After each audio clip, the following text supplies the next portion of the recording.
Welcome back, everybody, to another episode of the Here We Go Brownies podcast. I'm your host, Allie Haysong, here in Myrtle Beach, South Carolina. Joined with me, good friend, co-host Dustin out in Boise, Idaho. Dustin, how we doing tonight?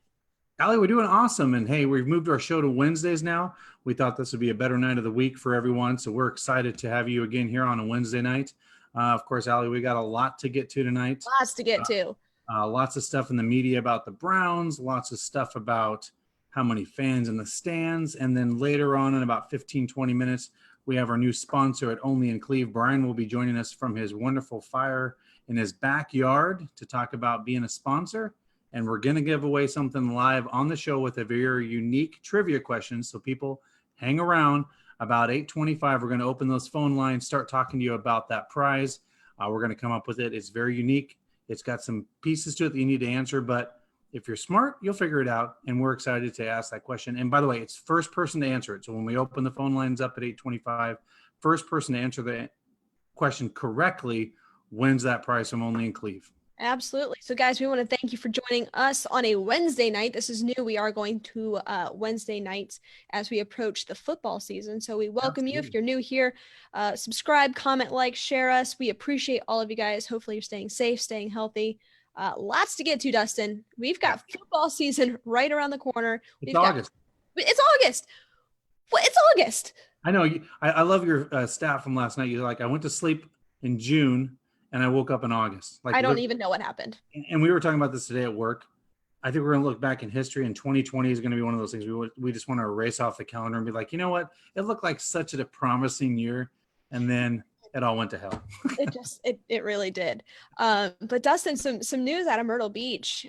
We just sustained a little bit of a hurricane, so I'd be remiss if I didn't talk about that. Yes, thankfully, I want to send, before we kick things off and really dive into the podcast here, I want to send thoughts and prayers to all of those who were affected. This really hit the Ocean Isle, Oak Island area, just north of me, about 15 minutes. So I lucked out. Thankfully, no damage here at Myrtle Beach, or very, very minimal damage. Just a couple sticks, branches down, but some serious damages up there. You know, once a hurricane comes, it brings a storm surge, power outages, fires, tornadoes. So we're still dealing with the aftermath of that. So everybody in that area, all that storm surge that comes from that, it's ugly. It's ugly. And so, of course, with work and everything, it's just been a crazy couple of days. So it's really nice to be able to sit back, talk about the Browns. But just, I know I called you. I was like, all right, are you alive? Is your house alive? I'm well. I'm breathing. Is the power on? Power's on. We're good to go. That was my fear, to be honest with you, Dustin. I wasn't sure what the state was going to be, because that hurricane was so tricky the way it was coming up, and it was kind of doing its thing. And you're like, I don't know what's going on. So it was just playing it by ear. But before we dive in, Dustin, I do want to extend our thoughts and prayers. Rest in peace to Dick Goddard, a Cleveland legend. Huge legend. Cleveland. I mean, Speaking of weather, basically an icon in the weather industry. Yes. And cartoonist. I mean, the guy was he was a big animal advocate. Mm-hmm. For I have a pet. You have a pet. We have dogs. What he did for the animal community. So even with him passing, right. But he was a living legend in Cleveland. Anybody that's from there knew the name. It was, and believe it or not, I found out this today. Dick Goddard was a statistician for the Cleveland Browns radio network for 40 years. That is awesome. I didn't know that up until 2011, I believe. So Cleveland legend, he had his hand in everything. Yeah. So if you're from Cleveland, you know who he is. If you're not from Cleveland, 40 years of doing who he is. Yes. I bet you he could answer our trivia question pretty quick tonight if he was with us. Yes, absolutely. So our thoughts and prayers got to his family, an absolute legend. Dustin, let's kick things off. Let's just dive in. We've got a jam-packed show for you tonight. As we mentioned, our phone lines are going to open up later on in the show, 216-249-6861, with our sponsor, onlyincleve.com. So he's going to be joining us live from his backyard to do some to talk about some Browns trivia. So stay tuned for that, guys. Call in, win some prizes. It's going to be some good stuff. First thing I want to get into, Dustin, we had a couple player opt-outs. But before we get into that, let's talk. OBJ made the news yet again. So, here's the funny thing. I'm a big OBJ fan, and I like the guy. We all know he didn't have the season he wanted to, But if there's a player in the NFL that doesn't get a break like he should, or even a little bit of a break, it's OBJ. Yeah. Is he flashy? He makes comments here and there, but guess what? He sticks to football. He does his thing. And I made the analogy the other day. He could be walking down the street and be eating a hamburger and be like, you know what? You're not eating that hamburger right, OBJ. Like, he doesn't get a fair shake. And it's just not, I don't think it's fair. Because he puts the work in. He's a hard worker. He's all about football. He's a winner. He wants to win. He's very competitive. So as you're talking, this article came out, I believe, was it in the Atlantic or where did this? I think it was either the Wall Street Journal or the Washington Post. I want to say it was the Wall Street. Yeah. And so to Allie's point, this was an article that was a month old article. And just like anything, when you do an interview, that publication doesn't come out till later. And it was basically, a month ago, there was no, bargaining agreement in place of what players would have with their safety protocol. So everything was kind of all over the board. But the NFL was still kind of working through that process to make sure that the union was happy. Our friend, Treader, was making certain, everything was lined up, and he was cautiously optimistic, like, we hope we can do this. So I think OBJ was like, under the certain circumstances, I don't know if we can play, right? He was just being honest. I don't know if I want a season. Well, we're now a month later. He's seen the protocol. He's been in the locker room. He's talked to Andrew Berry, the coaching staff, and he's like, yeah, everything's spaced out. There's plexiglass everywhere. They've done everything possible with helmets, all of that. And again, it's someone just trying to take a dig at OBJ again. It's just like, oh, look, OBJ's against playing a season. It's all about him and not the NFL. I mean, it's that whole, kind of thing again. And I just, if OBJ, if you ever see our show, I think you're getting a short break, just so you know. Yeah. You have our support, man. We love you here. Anytime you want to come in on a Zoom, OBJ. Yeah, come on, give us a call. But no, I think you're right, Dustin. I think there's a lot to be said when you have JC Treader, the president of the NFLPA, on the Cleveland Browns roster. He's a starting center for the Cleveland Browns. And even he's come out and said, look, what the Cleveland Browns are doing is state of the art compared to a lot of these other facilities. They have plexiglass. They have everything you can imagine. Right. And this article came out a month ago, when there was no clear direction or clear path of where the NFL was going. And you're right, there was no, the NFLPA hadn't come out with anything yet. So everything was kind of up in the air. And if you look back on a month ago, there was so many question marks. So I think at this point, OBJ has been in the locker room. He understands the safety protocols and what it's going to look like. And keep in mind, guys, the opt-out closes tomorrow. That deadline closes tomorrow at 4 p.m. Right. So you're in or out at that point. You're in or out. So I'm thinking it is looking promising. I don't think OBJ is going to opt out. I think he's a walking story. Any article or any media outlet that can get its hands on him will. And by the way, if people would actually, this is media for us, right? Mm-hmm. He does this story. Then a few weeks later, he even tweets, I've got unfinished business to do in the land. Like, just do the time. The timeline here, and look at the date of the article. What they really should have said is, hey, OBJ, you still have those same thoughts today, right? And not just go with the article. But again, it's back to that doesn't get a fair shake kind of thing. Yeah, you're right. But keeping in mind the NFL opt-out list, we did have 2 players so far on that. You have Drew Forbes, and of course now you add Colby Gossett to that list, in addition to Andrew Billings. So let's get into that a little bit, Dustin. So let's, before we dive into Andrew Billings, because I think he's a little bit more of a big name target here that has opted out of the 2020 NFL season. Now, keeping in mind, he is on a 1-year contract, so that will roll over. But taking a look at Colby Gossett, he was in line to compete for that right guard position. Correct. He takes away from the depth. So if you take a look at the right guard position going into it, when we were strong and healthy, you have that strong 5, If you take a look at the right guard spot, though, it was going to be Wyatt Teller versus Drew Forbes. Then you add Gossett into the mix. You take away 2 of those guys. Now it's Wyatt Teller and Chris Hubbard, ?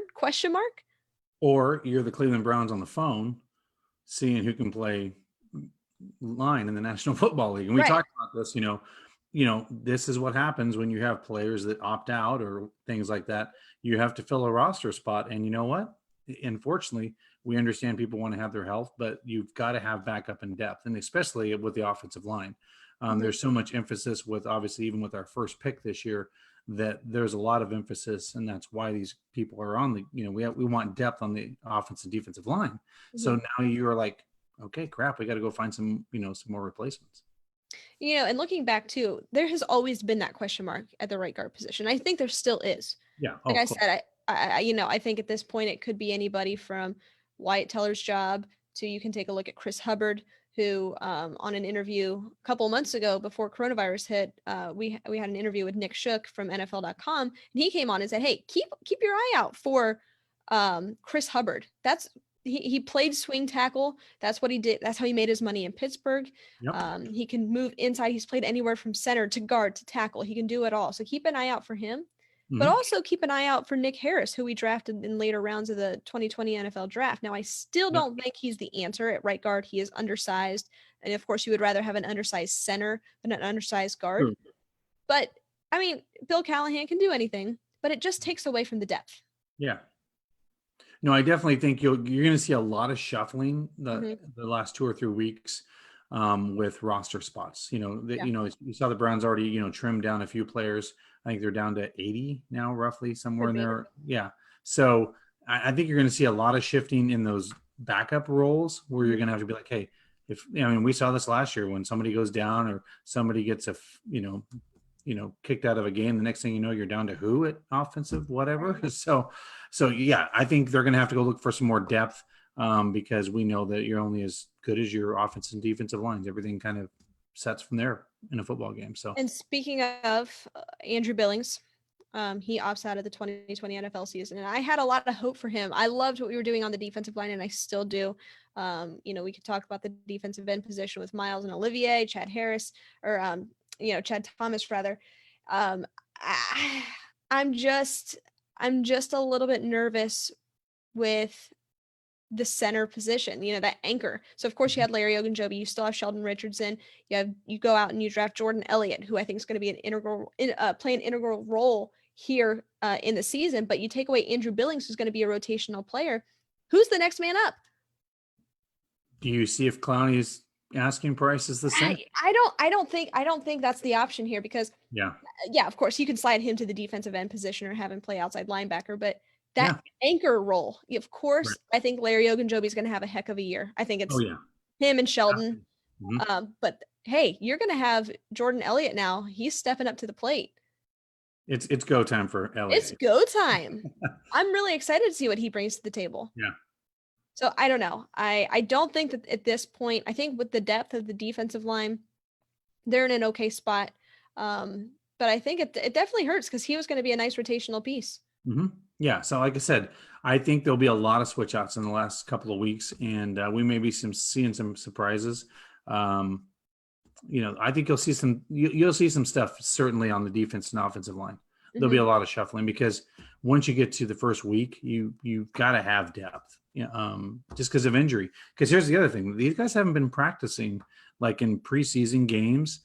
I mean, all it takes is one torn this or one torn that, and you're down to bare bones on the offense or defensive line in a position. So I think they have to go out and find that depth, even if it's to a 1-year deal, right? Like, hey, we're only going to sign you to a 1-year deal because these guys opted out. But hey, we'll renegotiate this at the end of next year and we'll look at things differently because 2021's, a reset. But no, I think they're going to have to be, but hey, everything I've seen from Andrew Berry, I'm impressed for being the youngest GM in the league. He's a savvy boy. He's good. He is. And I don't know if you had a chance to listen to his press conference. I did. What, first off, an intelligent human being. Oh, high IQ, high A. Wow. Yeah. And I could say the same about Kevin Stefanski. He's the kind of guy that you just know in your heart is going to be successful no matter what he does. Yeah. And I think we've got a good one. It seems like there's men among men leading. Isn't that interesting? It's crazy, right?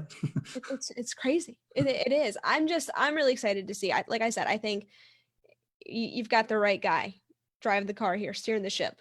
So with that, Dustin. And to your point. Go ahead. And to your point, everybody's on the same page. Alignment. Right. I mean, think about that. There. I mean, think about it. Think about this offseason, Allie. I mean, we've had Corona and it's a different off season, but other than this kind of OBJ thing, there's not been any drama. I mean, think about that. There's been like no drama, and I don't even think this thing with OBJ is drama. It's just stupidness. It's stupid. Think about it. There has been no drama, no stories, none of this. The Njoku thing is put to rest already. Mm-hmm. It's like the Browns are just like, hey, you know what? Yep, let's move on.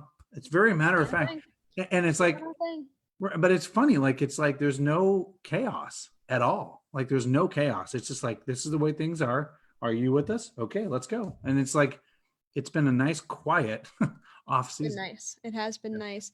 With that, Dustin, let's go ahead and welcome Brian, our sponsor. Brian coming from onlyincleve.com. So I'm going to have him join the program here. Guys, we're going to do a live session here, trivia session. You call in 216-249-6861, and we've got Brian on the line. Brian, thank you for joining us from onlyincleve.com. How you doing, man? How you doing? Nice to meet you. It is good to meet you. So you're sitting by the fire, like you told me, in your backyard with no humidity. Is right there. Oh, look at it. Now, you told me once the kids left the house, you moved back into your old neighborhood on the west side, right? Yeah, I'm back in Cleveland. We were in the suburbs forever, and now we're back in Cleveland, right near downtown, right near Lake Erie, and right in the thick of things. We love it. You can take a bike ride and go out along the lake and do all kinds of stuff, probably, huh? Yeah, I walk down there all the time. Yeah, it's awesome. They renovated. Anybody has any ties to Cleveland, they know Edgewater Park used to be kind of a mess, and now it's beautiful. It's unbelievable. Yeah, they've redesigned and remodeled and done all the renovations down there. You're right. That used to. Yeah. Can I play my theme song? Okay, let's hear it. Absolutely. Okay, here we go. It's not really mine, but you'll recognize it. Can you hear it? Oh, that's going into my ears. Oh yeah. Blast your eardrums out. Okay, keep talking. I'll fix this. Okay. All right. So what we're going to do, guys, we're going to, I want to have Brian talk a little bit about his store and a little bit about what he does. But what we're going to do here shortly in the next couple minutes, we're going to open up the phone lines to take on some live trivia. Once we go ahead and open those up, that's going to be 216-249-6861. We've got some questions that we're going to ask you guys. You got to call in, answer it correctly, and you win a prize. Bluetooth connected. Okay. All right. So Brian, can you tell us just a little bit about Only in Cleve? Tell us a little bit about your store and just kind of inform our listeners here. All right, we're up at the Cam's Corner area in Cleveland. It's a nice entertainment district up there. A lot of great bars and restaurants and things. And we opened up our store in Lakewood, actually a suburb of Cleveland, about 5 years ago. And then we moved to the Cam's Corner area into a big 2,000 square foot store. And, we're authentic Clevelanders, and we really, love our sports teams, especially the Browns. This is a Browns town. Oh, yeah. Yeah, without doubt. The Cavaliers won in 2016 and the city went crazy, but the city will be upside down if the Browns ever win it. We all know that. Yeah, we might have to have like a wellness day for about a week for the city of Cleveland, because I don't think wellness month. But yeah, tell us a little bit about your history, Brian, how you became a Browns fan and living in Ohio, and kind of tell us more about you personally. And yeah, as you can see, I'm not a youngster, so I've been around for a while. So my first. You're not old though. You're not old. Well, anyway, my first memory of the Browns really was like the first year, the championship year. I remember listening. Used to watch those games on CBS or whatever that was, and I remember Jim Brown and Gary Collins, Frank Ryan, all that stuff. That was my first memory of football in Cleveland. Right. And luckily, my God, the first year I started watching, they won the whole thing, and you think, well, that's going to happen all the time, right? Right. So we had some nice teams in the 60s, some, bad teams in the 70s, and then we got the 80s. We kind of revived a little bit. The 90s, obviously, with Belichick. They had some years. And then they moved to Baltimore, which is, Oh, my God. Unbelievable. What's funny about that? Everybody in Cleveland, we're hearing these crazy rumors the Browns are going to move to Baltimore. We're like, what are you, nuts? the Browns are going to move. Why would we sell the place out every week? Why would we possibly think about moving? And it happened. It's amazing what money and greed will do. And that was a lot of, yeah. Modell got himself into some pretty bad financial situations, Yep. And hard to believe in the NFL that you're not like an instant millionaire, billionaire, but he ran into some financial problems, and he bailed himself out. And to be honest with you, the city of Cleveland didn't help him much. From what I understand, believe me, nobody was more ticked off at Modell than me, but they built the baseball team a brand new stadium. They built the Cavaliers a brand new stadium. They probably should have thrown a bone out there for old Art. Yeah. Well, and to your point, when he signed Andre Rison, I believe he had to take out a loan. He literally had to take out a loan to sign Andre Rison. $5 million loan, yeah. Yeah. So that should tell you, where his finances were. But yeah. But hey, we're here now. I think the team we have on the field right now could be a pretty special one. So, Brian, I know we talked a little bit offline before. We're going to open up the lines at 216-249-6861. So everybody that's listening, here is the trivia question. It's got little facets to it, but if you're a good Clevelander and you remember or are good at trivia, which two teams played in the first Monday Night Football game of all time, the very first one? Who were the first two teams? Who were the starting quarterbacks? What was the year? And who won the game? So there it is. So 4 questions in one. Yeah. So 216-249-6861. Who were the starting quarterbacks? Who were the two teams that played? And who won? So absolutely. And what was the year? So give us what year was that game played? Yep. Yeah. 216-249-6861. Give us a call, and winner chicken dinner gets a prize. And by the way, the prize that they will be winning tonight will be up to $26 of value, obviously from Only in Cleve with Brian there. You can actually go to my website at onlyincleve.com, only in CLEV, short for Cleveland, so CLEV. And just check out the Browns section or whatever section you want to check out, and check out a shirt. Nice. You guys will love it. He's got some really cool stuff over there. He's got, Brian, I saw you got plenty of Brown stuff. You've got Cavs, you got Indians, you got Ohio State. You've got just about everything over there. So a nice little variety. Yeah. I've got some things with me now too. So behind me. Show us what you got. I don't really know if you can see that, but you can.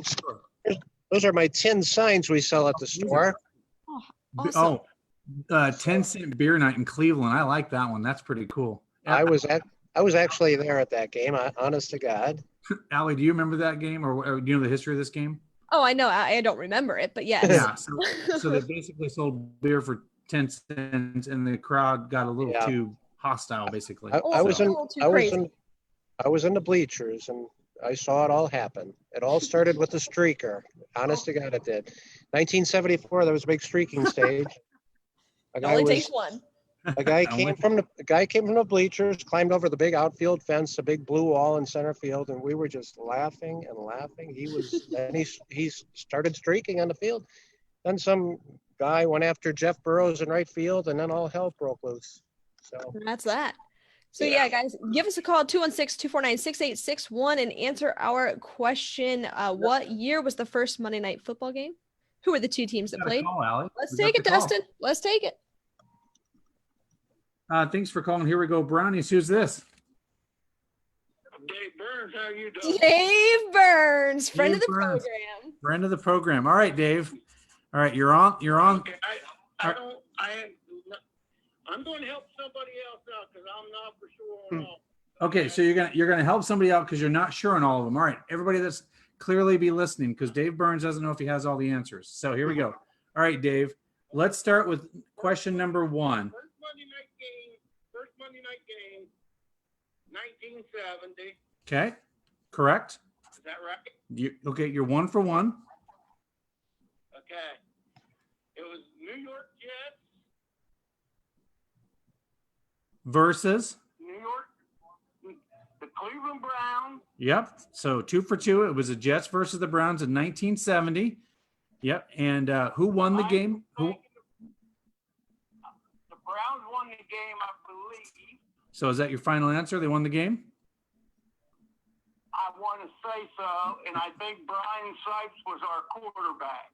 Okay, so who do you think the quarterback was for the Jets? Oh man, this is where I'm screwed. All right, so Dave, Don't think too hard here. You're right. All right, so Dave, you're right. You're going to give somebody else another chance because that was not the starting quarterback in 1970. So you got Brian 3 out of 4. Not for the Brian Sipe might have been in high school at that time. Yep. So Dave, you gave him close. So let's take another call, Dave. Thanks. We Okay, I don't want to cheat on it. So, all right. No, you're good. We're getting another call. Here we go. Let's take it. Thanks for calling the Here We Go Brownie Show. Who's this? Hey, Justin, it's Rick. Hey, Rick. How are you? Hey, Rick. Good, how you doing? Rick, where are you calling to us from tonight? California. California, out All over the place, man. So, all right. I must be watching you guys too early. Are you guys still on the air right now? Or? Yeah, we're still on the air. So we go on 8 o'clock Eastern, 7 o'clock Central, 6 o'clock Mountain Standard Time, and 5 Pacific. So your time, our show is always on at 5 p.m. Starts at 5 your time, or about 5:20 is when we take calls. All right. So Rick, I don't know if you heard. I don't know if you heard Dave Burns that just called in. Did you hear any of the things he said? Yeah, I was going to give him the answer to the second quarterback. Okay, so here we go. So what year, we'll just do it real quick. What year was that game? 70. Who was it against? September 70. It was the Jets and Browns. The Browns won 31-21, and Ooh. Joe Namath was the second quarterback. Joe Namath. And who was the Browns starting quarterback? Brian Sipe. No, it was not Brian Sipe. Ouch. Oh, no. Yeah. So again, Allie, this is a great trivia question. I know this one got me. Me and Dustin were going back and forth. So if you want to call back in, Rick from California, you're more than welcome. But we'll try to take another call. But everybody looks like everybody's getting the answer except figuring out who that quarterback was for Cleveland. So he was close, wasn't he? Close. He was real close. I'll go back into the vault and see. Yep, go back in the vault and we'll keep the phone lines open. Thanks, Phone Rick. lines are still open. So whoever can answer this, who the Cleveland Browns quarterback was. Allie, I love it. It seems like every show we have people calling from all over the country. That's the great thing, guys. As many of you guys know that watch the show, it's by the fans for the fans. You know, we've got people from everywhere, from over the pond. You got our good friends, Paul over there and Josh, and then out in California, Dustin, you're in Idaho. I'm in South Carolina. We're all over the place, and that's the beauty of being a Browns fan. Yep. Yeah, and it's just starting. I mean, the season's just starting. Yeah. So, and if anybody's joining us, 216-249-6861. Let's just ask that question one more time. Everybody's gotten close down to, ironically, the only thing they can't figure out is the Browns quarterback. So, I know. So again, what year was that first Monday Night Football game? Who was it played against? And who were the 2 starting quarterbacks? And here comes another call. Let's take it.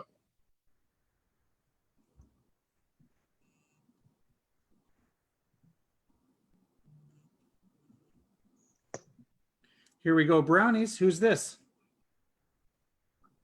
Dustin, it's me.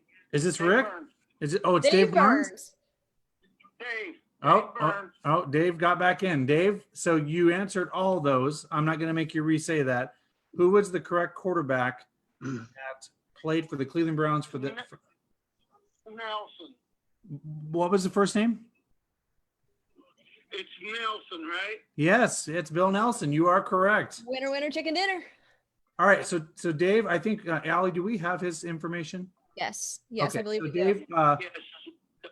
So we'll send you a link to onlyincleve.com. Thanks for calling back in, Dave.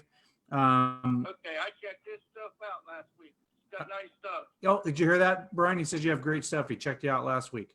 So Thanks, Dave. Nice. Thanks a lot. All right. Awesome. All right. Well, Dave, thanks for calling in. We'll send you that link and Brian will get you all set up. Okay. All right. Can I give you a quick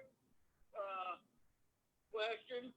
A quick question for the show. Absolutely. And we'll even ask Brian. He's a big Browns fan. Yeah. Which it'll be real easy. Who was the first team Cozart played quarterback against?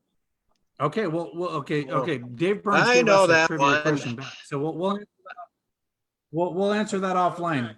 Thanks, Dave. Thank you, Dave. So first team that Bernie Kosar played against. Brian, who you got? I know you know it. That would be is that 1985? I think it was the Houston Oilers, and I think he threw 3 touchdowns. Huh. Yeah, I did not know that answer right off the top of my head, but obviously, I did. That was his first start. start. Yeah, because Bernie didn't start right away, right? No, Danielson did, and then he got hurt. He hurt himself, and then that's when Bernie came. Yep, that's what I thought. Bernie, he came in off of an injury, and the rest. Yeah. How ironic our quarterbacks that we kind of look to in the future came in off of an injury. I don't know, Baker Mayfield. It's interesting. Yeah. I know, that's true. How these quarterbacks come in. So now, didn't you say you were at that game, Dustin? Well, Brian, we'll let you go.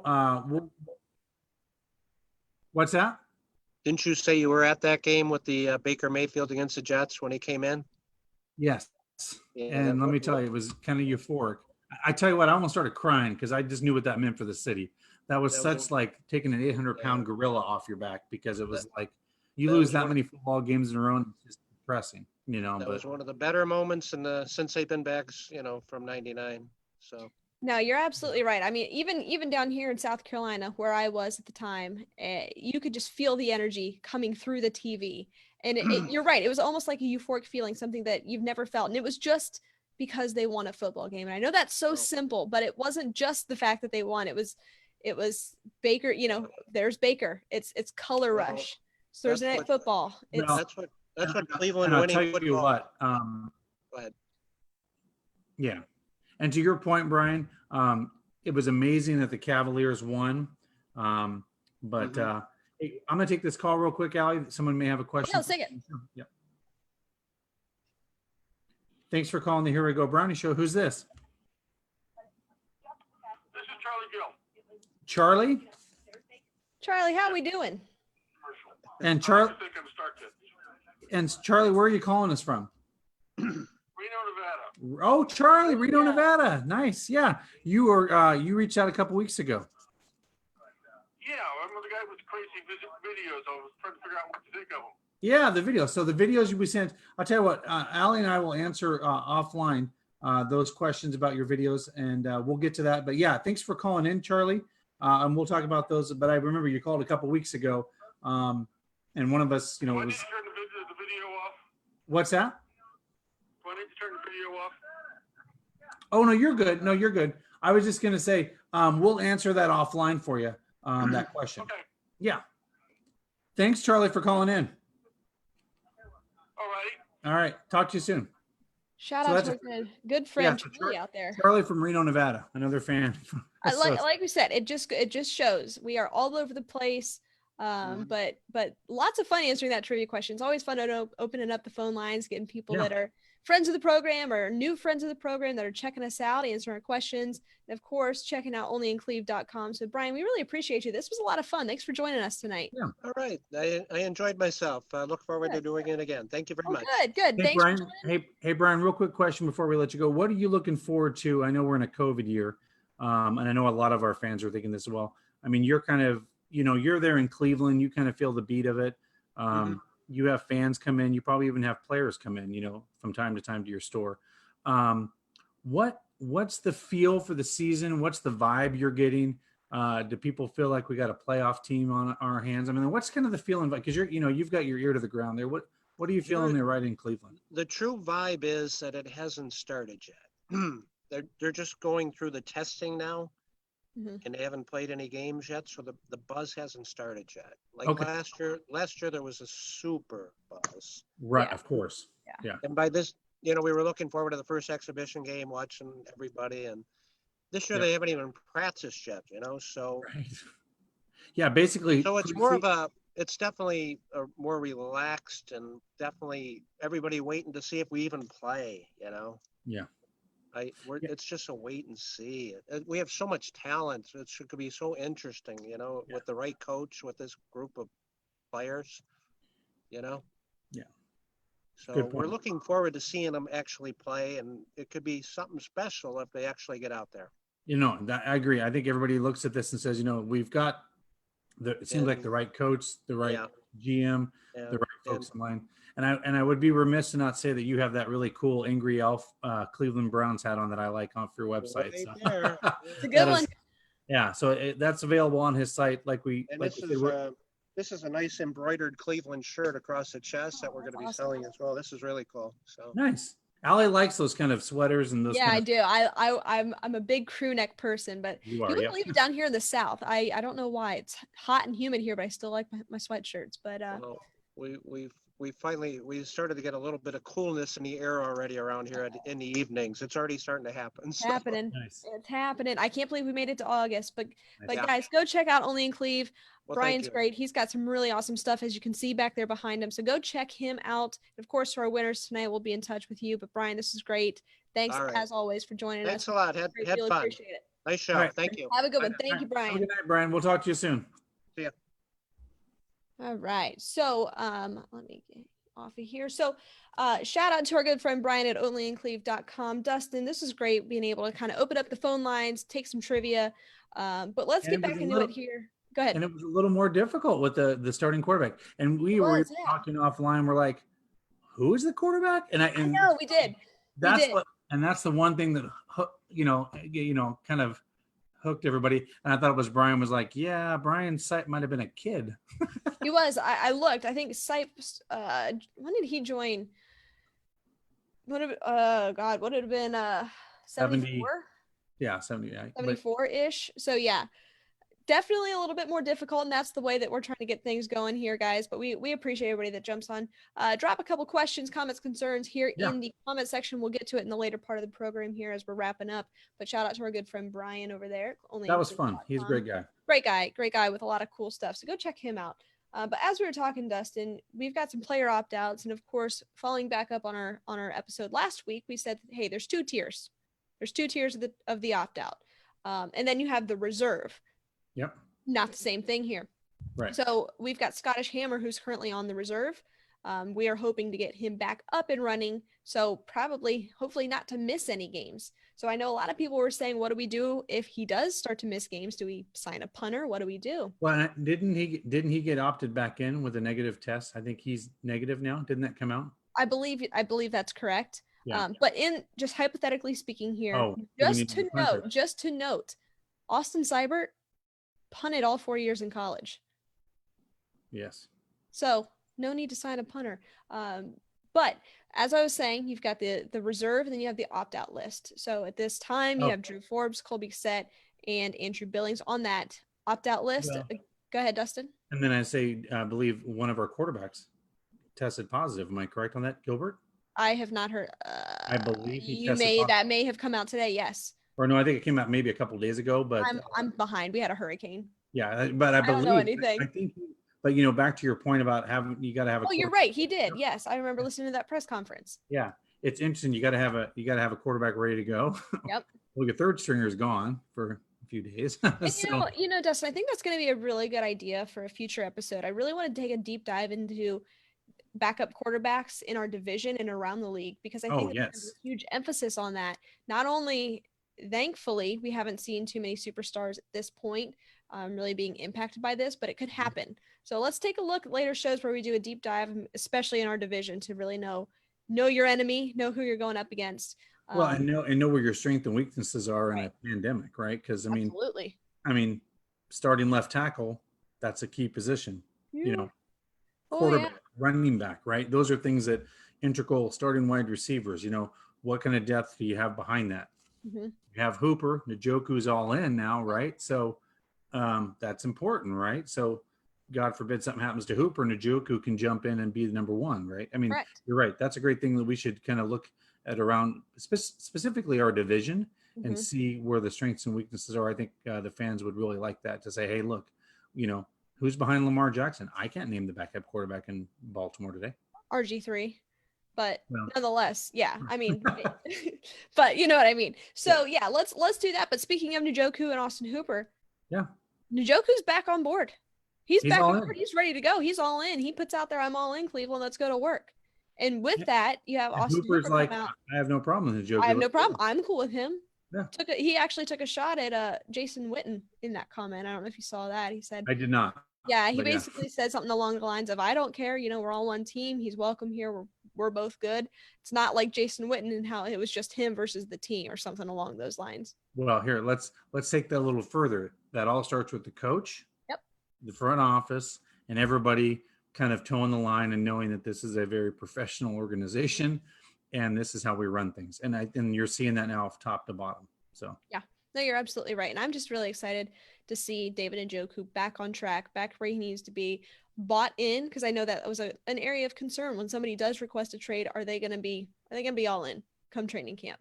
So I'm really excited to see what he brings to the table, because he is my comeback player of the year, that bounce back kind of guy. I think him and Hollywood Higgins, right? Yeah, him and Hollywood Higgins are set up to succeed. Well, and he wants to prove something, right? Like, I mean, he missed time last year, and nobody likes to miss time because of injury. That's the worst thing, right? Because you have the goods, you just can't play because you're hurt, right? And you're right. We talked about this, a lot in previous shows. Man, Kevin Stefanski's 2 tight end set with Njoku and Hooper going down the field. That's a nightmare for a defense, right? Like, why wouldn't you want to stay here and be a part of that? Like, and by the way, all these guys want to win at the end of the day. Yeah. You know what I mean? They want to be competitive. They want to be in the playoffs. And to my, conversation about Njoku, it's like, man, you could be part of something pretty damn special here. Why don't you stay in Cleveland and, at least this year, put your head down and play. And, next year is next year. But Cleveland's built something pretty special here. And I think you would want to be a part of that. So, and going back real quick with David Njoku, I think a lot of it boils down to he's kind of in a contract year, right? Mm-hmm. If you want to get paid, you need to be in an offense that is going to elevate you. And that's exactly what this offense will do. And play to your strengths. Play to your strengths. That's exactly what this. Now, of course, if you go down to somewhere like Jacksonville or a team that's rebuilding, even Carolina or New York, yeah, you're going to get a lot of targets because who else do they have? But at the end of the day, your worth is really going to be weighted. Well, here's the thing. You're going to get paid probably, right? They'll pay you because you're going to Jacksonville. Right. How many playoff games has Jacksonville won lately? And by the way, how close are they to winning playoff games? Well, yeah, I mean, they were a couple of years ago. But I'm saying now. Looking forward, no. I mean, they are absolute rebuild. But if you're David Njoku, you're obviously looking ahead. You request a trade because you want to go somewhere to be the guy, which is fine and understandable, to get paid. But if you want to get paid, what do you have to have? You have to have the data to back it up and the stats to back it up. If you go to Jacksonville, that's going to be skewed. You have to be in a position like a Cleveland offense or the 49ers, for example, or Denver, somebody that's going to run that Kubiak, Shanahan style of offense that's going to benefit and elevate somebody like a David Njoku. Absolutely. So I think this is the best place for him. And I think we said this before. Cleveland doesn't have to trade him. They don't have to. I'm personally excited to watch a 2 tight end set with Njoku with his speed and Hooper with his athleticism and his blocking. I mean, that can be very dangerous for a defense because, and then all of a sudden, oh, wait, they just threw the ball to Kareem Hunt. He's going this way. I mean, you can mess with defenses so much all day long with a 2 tight end set. Mm-hmm. And I always remind people Kevin Stefanski was in the NFC Championship game last year on the road against a pretty tough toe with one of the greatest defenses that we've seen in the last decade in San Francisco. Not an easy task to overcome. And still, you know what I mean? So, yeah. Yeah, I absolutely agree. And I think that Njoku and Hooper are perfect complements to each other. I know we've talked about this, to the fullest extent that we possibly can, but I also think this really paves the way for Harrison Bryant as he comes up through. I'm really excited to see what he brings to the table. And another guy that I'm just really excited to see, and I think he's going to be in a good room to learn, is Donovan Peoples-Jones. Not only does he, I mean, he's one, I think he was underdrafted completely, but having that wide receiver room with Chad O'Shea leading the way, OBJ, Jarvis, Hollywood Higgins, you even have Damian Ratley in there who is experienced. I'm telling you, with Hollywood Higgins, Landry, OBJ, and those other guys, again, dangerous. Like I think it can be so. I mean, if I'm Stefanski, I'm probably kind of tickled pink a little bit. I mean, he's got a lot to work with there, and and if he gets everybody working towards the offense and understanding it, it could be dangerous. I mean, that's a tough thing to go against. If I'm Mike Prefer, I'm tickled pink to see what I have on special teams, which we did not have last year. You had Oh. Taiwan Taylor returning punts, Right. returning kicks. At this point, I think you can utilize somebody like a Donovan Peoples-Jones who can really elevate that special teams unit. Of course, you've got Scottish Hammer. God willing, he comes back and he's good to go. You have Austin Seibert, who's really kind of coming into his own as the kicker for the Cleveland Browns. But what we were lacking wasn't the coverage. It wasn't any of that. It was the returner. So I think maybe Donovan Peoples-Jones could fill that role. Yeah, it'll be really interesting. I think special teams can make or break a game. I mean, like with one play or whatever. And sometimes we talked about this. If you look at a lot of games last year, the Browns played really good 3 quarters, and then or they would just have a breakdown for a quarter, and you're up by 10, and then you're down by 3 in 5 minutes. I mean, just 1-2 plays on special teams or stuff like that can change a game, because it's not like college football. A lot of these guys are all professionals. So then it comes down to actual positions, like quarterback, wide receiver. Is that can you outmatch your opponent? There's a lot more parity in the NFL, and it really comes down to coaching in those special teams and those positions. Yeah, no, you're absolutely right. And speaking of college football, did you see the Big Ten just came out with their updated schedule? You've got Ohio State, Michigan in October. Oh boy. Oh boy. Oh boy. But they've got 2 bye weeks.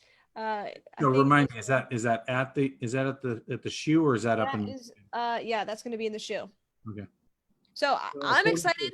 Well, let's dive into that. So as we all saw, the public health officials in the state of Ohio said you can't have any contact sports in the state, and the state of Ohio said, "Oh, I don't think so." Sports fans got a little agitated, as I would if I lived there. Yeah. I'm a personal season ticket holder, so I get that. I try to go out to 1 game a year, but we already know that there's no fans for Giants games. We know for a fact it's a reduced schedule in Baltimore. 14,000 maximum fans, 12 to 14. I believe that's correct. Yeah. So the governor's office in Ohio said they've received and are reviewing the plans from college football, the Bengals, the Browns. So I think there'll be some fans there, but to your point, it's a moving target. We just don't know, right?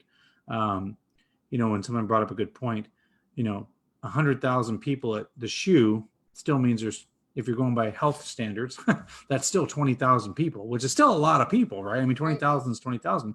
It's a big stadium, right? So I think it's a moving target. Like even here, we've canceled events, big events, and it's really, they're going off science and data. If the numbers are trending down and safely, we think we can do this. If not, maybe we don't have fans till October, right? Or whatever that may look like until things start trending in the right direction. So it's kind of week to week. I think they're going to kind of look and say, hey, I don't know, right? So it's such a fluid situation. Yeah. And here's the thing with like Big Ten football, like here out in Boise State, we're non-Power 5. Right. When the ACC said what they were going to do, and the Pac-12 and all these guys, Florida State ain't coming to Boise now. No.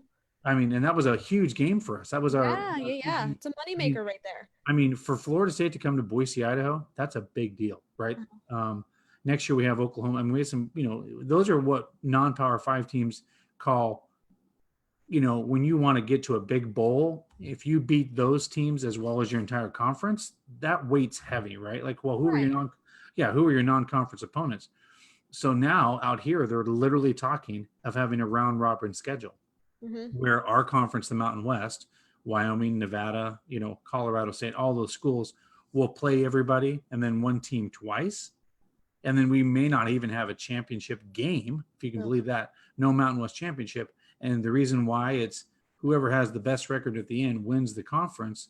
And the reason they don't want to have a championship game, and this is the challenge with, non-Power 5 versus Power 5, is so you have a championship game and say you're playing Utah State, right? Or whoever the other person, San Diego State or Air Force or whoever that might be from the other side.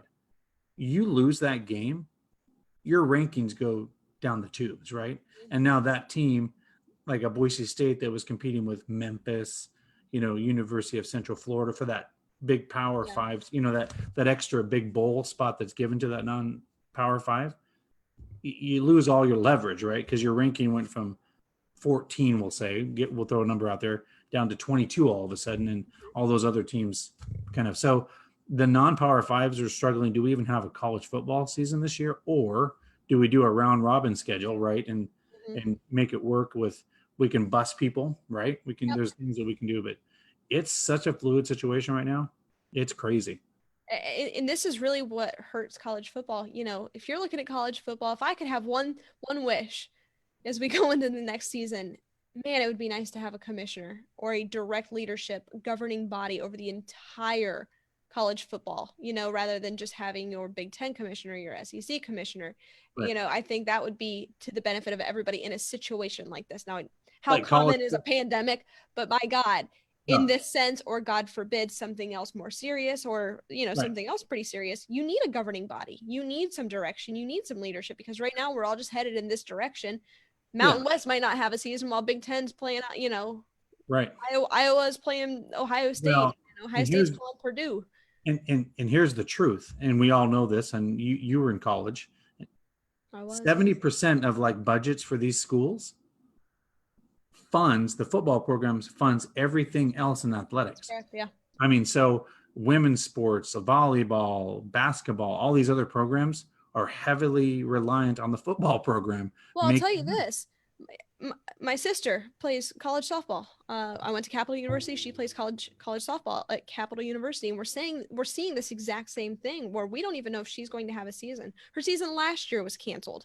And just the direction of where the school is going is, are we gonna, of course there's going to be academics, of course, whether that's remote, online learning, or in the classroom. We don't know that, of course. I know that date is being pushed back, but you're right.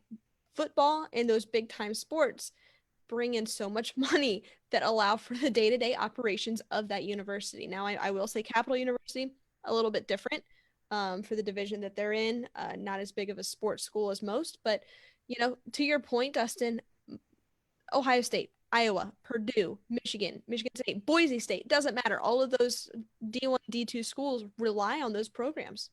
And the money that comes in from them. And especially the non-Power 5 schools, because they don't have the amount of money and big-time boosters that a lot of these big Power 5 programs have. I'll give you a perfect example. Boise State, I was actually personally excited about this. They were bringing Division I baseball to Boise State. Literally, we're going to have a Division I baseball team. So what was really cool about that is, just because of geographically, we would play the Pac-12 all the time, right? We would play the Stanfords. We would play all those teams. The Oregon State that just won the, you know, college baseball World Series not too long ago, right next door. They announced in the middle of this pandemic, Boise State canceled, and they had literally played 2 games this year. It was the first season of having Division I baseball. They canceled the season, obviously, because you can't play it in a pandemic. Right. And then they said, we are getting rid of the baseball program, and it will never come back. It's gone. Like literally, like because of this, because they knew the money coming in from football would supplement the baseball program, and those are things. And you know, and it would be one of those that would have to grow, right, with more people going to it, build the new stadium. But they said, we can't do it. We can't, you know, sustain a Division I football baseball team.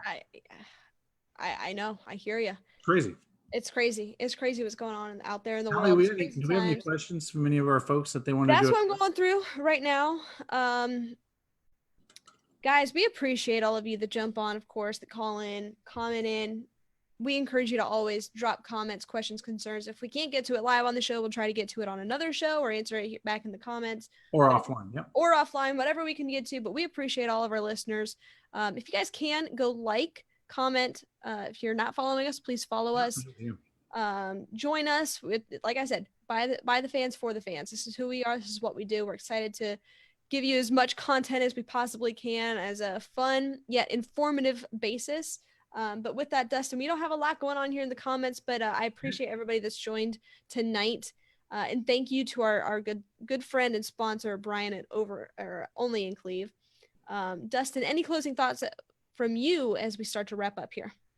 No, you know, the one thing, you know, as always, we like our fans to stay safe no matter what state you're in. I know we had Rick from California calling in. I know his state was doing really good with COVID, and now it's kind of going crazy out there, and they've kind of moved back some stages. And our friends, you know, that listen to the show out in Arizona, I mean, it seems like we've become, you know, the West and the South have become a hotbed with COVID. And it's an ever moving target. We just want our fans to stay safe, you know, and we absolutely appreciate you joining in every Wednesday now at 8:00. But, you know, to Allie's point, you know, we wouldn't be here if it wasn't for you. And so we're always humble and we're great to have you. And like, you know, anytime you give us a like, a share, a follow, any of that, you know, we just want to build our database of new listeners. And we are humbled and surprised every week, right, Allie? Like, hey, somebody's calling from California, or Charlie from Reno, or someone from Alabama. I mean, it's just, I just love it. It really is. It really does.